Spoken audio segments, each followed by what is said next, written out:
রাজপুর সোনারপুর পুরসভার ২২ নম্বর ওয়ার্ডে ত্রাণ সামগ্রী উদ্ধারে চাঞ্চল্য, কাউন্সিলর তাপস হালদারের বাড়িতে পুলিশের তল্লাশি। সব পুরসভার পাশাপাশি এবার রাজপুর সোনারপুর পুরসভার ২২ নম্বর ওয়ার্ডের কাউন্সিলর তাপস হালদারের বাড়ি থেকে বিপুল পরিমাণ ত্রাণ সামগ্রী উদ্ধারের ঘটনায় এলাকা জুড়ে ব্যাপক চাঞ্চল্যের সৃষ্টি হয়েছে। পুলিশ সূত্রে জানা গিয়েছে, তল্লাশি চালিয়ে কাউন্সিলরের বাড়ি থেকে ৭৯৬টি বালতি এবং উল্লেখযোগ্য পরিমাণ কম্বল উদ্ধার করা হয়েছে।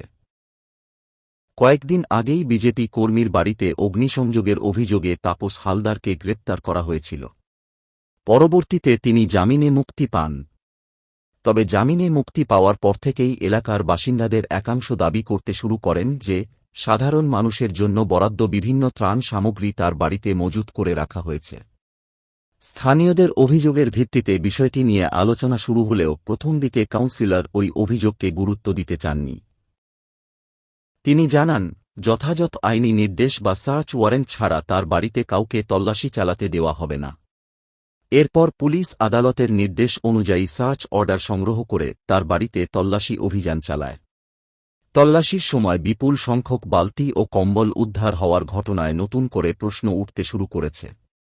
উদ্ধার হওয়া সামগ্রীগুলি কি উদ্দেশ্যে সেখানে রাখা হয়েছিল, সেগুলি সরকারি ত্রাণের অংশ কিনা এবং কিভাবে ওই সামগ্রীগুলি সেখানে এলো তা খতিয়ে দেখছে তদন্তকারী সংস্থা। ঘটনার জেরে এলাকায় রাজনৈতিক তরজাও তুঙ্গে উঠেছে। সাধারণ মানুষের দাবি, ঘটনার পূর্ণাঙ্গ তদন্ত করে দোষীদের বিরুদ্ধে কঠোর ব্যবস্থা নেওয়া হোক।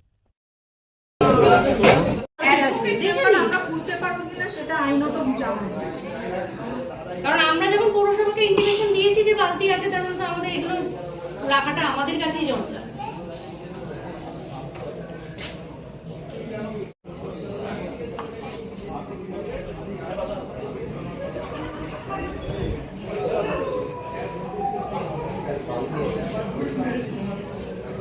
মোটামুটি ৫ থেকে ৮